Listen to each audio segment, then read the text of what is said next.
Assalamualaikum warahmatullahi wabarakatuh. Sebelumnya perkenalkan, kami dari kelompok 1, kelas B, Hukum Persaingan Usaha dengan dosen pengampu Ibu Dilda Murniati SHMU. Dan kami di sini akan mendiskusikan hasil diskusi 4 kami. Sebelumnya kami akan memperkenalkan diri. Boleh mulai dari saya sendiri, Yohana Maria Gisang dengan NPM 22120111404. Saya Bina Cahaya Syahira dengan NPM 22120111416. Dengan saya Elvira Aprilia dengan NPM 22120111402. Saya Cecilia Smamara dengan NPM 221201110. Saya Ulara Putri dengan NPM 2212111155. Oke, diskusi akan dimulai dengan menjawab pertanyaan nomor 1. Di sini aku akan menjelaskan kronologi terjadinya dugaan persekongkolan tender berdasarkan isi putusan KPPU nomor 23/KPPU/L/2018. Jadi tender yang menjadi objek perkara adalah tender preservasi dan pelebaran jalan batas Provinsi Aceh Baru Sibolga pada Satker Pelaksanaan Jalan Nasional Wilayah 2 Provinsi Sumatera Utara dengan nilai HPS sebesar 35.070.620.000 yang bersumber dari APBN tahun anggaran 2018. Nah, pengumuman lelang dilakukan melalui LPSE Kementerian PUPR dengan metode pengadaan pasca kualifikasi, penyampaian satu sampul dan juga evaluasi sistem gugur. Nah, dalam pelaksanaannya peserta tender yang terlibat antara lain PT Swakarsa Tunggal Mandiri Terlapor 1, PT Sekawan Jaya Bersama Terlapor 2, dan juga PT Vivo Pusaka Abadi Terlapor 3. Sedangkan pihak penyelenggara adalah kelompok kerja atau Pokja pengadaan barang jasa Satuan Kerja Pelaksanaan Jalan Nasional Wilayah 2 Provinsi Sumatera Utara yang menjadi terlapor 4. Berdasarkan hasil pemeriksaan, ditemukan bahwa adanya peserta tender memiliki keterkaitan kepemilikan dan juga kendali usaha, seperti hubungan personal dan juga penggunaan dokumen yang disusun oleh pihak yang sama. Nah, dalam proses evaluasi, Pokja dinilai tidak menjalankan fungsi verifikasi dengan benar, seperti tidak meneliti keabsahan personil inti dan juga kelengkapan peralatan kerja, serta tetap meluluskan peserta tertentu meskipun terdapat ketidaksesuaian dokumen. Nah, kondisi tersebut menunjukkan adanya persekongkolan horizontal antara peserta untuk menciptakan persaingan semu, serta persekongkolan vertikal antara peserta dengan Pokja untuk mengatur pemenang tender, yaitu PT Swakarsa Tunggal Mandiri. Nah, hal ini terbukti melalui kesamaan kesalahan pengetikan, kesamaan penerbit, surat dukungan, keuangan, serta kesamaan metadata dalam dokumen penawaran. Nah, Pokja juga dianggap memfasilitasi dan juga memudahkan terjadinya persekongkolan dengan tidak melakukan klarifikasi dan indikasi tersebut. Baik, yang kedua yaitu adakah siapa terlapor dan apa alasannya dijadikan terlapor. Jadi berdasarkan putusan KPPU nomor 23/KPPU/L/2018 itu terdapat 4 terlapor, yaitu terlapor pertama yaitu ada PT Swakarsa Tunggal Mandiri, terlapor 2 yaitu ada PT Sekawan Jaya Bersama, terlapor 3 yaitu ada PT Vivo Pusaka Abadi, dan terlapor 4 itu ada kelompok kerja pengadaan barang atau jasa Satker Perjalanan Jalan Nasional Wilayah 2 Provinsi Sumatera Utara TA 2018 atau disebut juga dengan panitia tender. Nah, alasan dijadikannya terlapor karena adanya dugaan pelanggaran pada pasal 22 Undang-Undang Nomor 5 Tahun 1999 tentang larangan praktek monopoli dan persaingan usaha tidak sehat. Pasal 22 ini berisi tentang pelaku usaha dilarang untuk bersekongkol dengan pelaku usaha lain atau pihak lain terkait dengan pelaku usaha lain untuk mengatur atau menentukan pemenang tender sehingga mengakibatkan terjadinya persaingan usaha tidak sehat. Nah, dalam putusan tersebut bahwa diketahui PT Swakarsa Tunggal Mandiri sebagai terlapor 1, PT Sekawan Jaya Bersama sebagai terlapor 2, dan PT Vivo Pusaka Abadi sebagai terlapor 3 diduga telah melakukan persekongkolan secara horizontal dan persekongkolan secara vertikal. Nah, berdasarkan persekongkolan secara horizontal ini dimaksud adalah kegiatan kerjasama yang dilakukan oleh para tender dalam bentuk pengaturan dan penentuan pemenang tender, bahwa keikutsertaan antara terlapor 1, terlapor 2, dan juga terlapor 3 ini berada dalam satu kendali yang sama melalui saudara Autur Situmorang dan saudari Hendrika Sahbana Nasution dalam rangka mengatur terlapor 1 yaitu PT Swakarsa Tunggal Mandiri sebagai pemenang tender. Nah, selain itu ada juga dugaan persekongkolan secara vertikal di mana persekongkolan dilakukan antara peserta tender dengan panitia tender, yang mana yaitu terlapor 4 yaitu Pokja sebagai panitia tender tidak melakukan evaluasi secara benar serta memfasilitasi peserta tender tertentu yang dalam hal ini adalah PT Swakarsa Tunggal Mandiri sebagai pemenang tender, dan ini jelas sangat merugikan peserta tender lainnya. Oke, baik. Di sini saya akan menjelaskan jawaban nomor 3, yaitu unsur-unsur pelanggaran pasal 22 Undang-Undang Nomor 5 Tahun 99. Yang pertama itu ada unsur pelaku usaha. Nah, jadi bahwa dalam pasal 1 angka 5 Undang-Undang Nomor 5 Tahun 99 menegaskan bahwa pelaku usaha mencakup setiap orang atau badan usaha yang melakukan kegiatan ekonomi di wilayah Indonesia. Dalam perkara ini yang dikategorikan sebagai pelaku usaha adalah yang pertama PT Swakarsa Tunggal Mandiri sebagai terlapor 1, lalu PT Sekawan Jaya Bersama sebagai terlapor 2, dan yang ketiga PT Vivo Pusaka Abadi sebagai terlapor 3. Ketiganya merupakan perusahaan yang bergerak di bidang jasa konstruksi dan menjadi peserta tender preservasi dan pelebaran jalan BTS Provinsi Aceh Baru Sibolga tahun anggaran 2018, sehingga unsur pelaku usaha dinyatakan terpenuhi. Lalu yang kedua, unsur bersekongkol. Berdasarkan pasal 1 angka 8 Undang-Undang Nomor 5 tahun 99, persekongkolan adalah kerjasama antar pelaku usaha dengan maksud menguasai pasar bagi kepentingan mereka. Dalam konteks tender itu, KPPU menemukan dua bentuk persekongkolan. Nah, yang pertama itu horizontal antar peserta tender, dan yang kedua itu vertikal antar peserta dengan panitia tender atau pokja. Jadi di sini tuh bukti persekongkolan dari horizontalnya itu yang pertama kesamaan isi dokumen penawaran dan pola kesalahan serupa. Yang kedua penggunaan IP address LPSE yang berdekatan antara ketiga perusahaan. Lalu yang ketiga pengakuan adanya pinjam-meminjam perusahaan antar pihak, dan bukti persekongkolan vertikal, yaitu Pokja tidak melakukan klarifikasi peralatan dan kualifikasi dengan benar.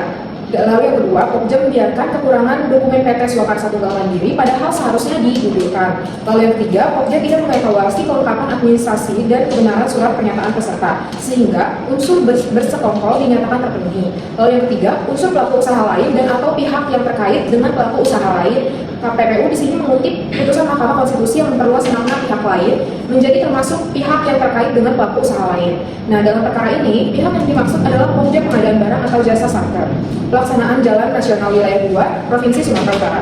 Pokja beranggotakan Khairul Nisaubis, STMSC, Gustaf Reynold Tampu Bolon AMD, Hukman Victor Napitupulu ST, Joyce Elida Manurung ST, Muhammad Safi Hasibuan ST.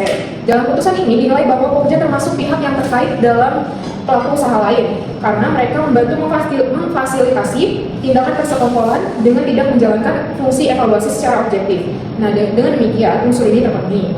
Lalu yang keempat, unsur mengatur dan atau menentukan pemegang tender. KPPU mendefinisikan unsur ini sebagai perbuatan para pihak yang terlibat dalam proses tender secara bersekongkol untuk menyingkirkan pelaku usaha lain sebagai pesaing dan atau memenangkan peserta tender tertentu. Berdasarkan fakta, PT Swakarsa Tunggal Mandiri, PT Sekawan Jaya Bersama, dan PT Vivo Pusaka Abadi bekerja sama untuk memenangkan PT Swakarsa Tunggal Mandiri. Lalu yang kedua, Pokja memfasilitasi dengan tidak melakukan klarifikasi personal inti, peralatan utama minimal, dan data isian kualifikasi yang tidak lengkap. Lalu yang ketiga, tindakan Pokja tersebut merupakan bentuk memfasilitasi pengaturan pemenang tender. Maka unsur mengatur dan atau menentukan pemenang tender dinyatakan terpenuhi. Lalu yang terakhir yaitu unsur mengakibatkan terjadinya persaingan usaha tidak sehat. KPPU mendefinisikan unsur ini sebagai persaingan antar pelaku usaha dalam menjalankan kegiatan produksi atau pemasaran barang atau jasa yang dilakukan dengan cara tidak jujur, melawan hukum, dan menghambat persaingan usaha. Dalam perkara ini, yang pertama, tender menjadi tidak kompetitif karena hasilnya sudah diatur. Lalu yang kedua, peserta lain hanya sebagai penggembira. Lalu yang ketiga, Pokja turut menutup peluang bagi peserta yang seharusnya layak. Lalu yang terakhir, hal ini menyebabkan kerugian bagi negara dan publik karena harga tidak mencerminkan mekanisme pasar yang wajar. Unsur ini pun terpenuhi. Dari sini saya akan memaparkan terkait lingkup pasar bersangkutan dan bentuk persekongkolan tender. Nah, untuk lingkup pasar bersangkutan itu adalah ruang persaingan antar pelaku usaha yang menyediakan jasa konstruksi sejenis dalam wilayah tender tersebut. Nah, di mana dasar dalam hal ini pasar bersangkutannya adalah pasar jasa konstruksi untuk pekerjaan preservasi dan pelebaran jalan batas Provinsi Aceh Baru Sibolga pada Satuan Kerja Pelaksanaan Jalan Nasional Wilayah 2 Provinsi Sumatera Utara APBN tahun anggaran 2018. Yang dimana intinya jenis jasanya jasa konstruksi jalan nasional terkait tender preservasi dan pelebaran jalan batas antara Provinsi Aceh Baru Sibolga.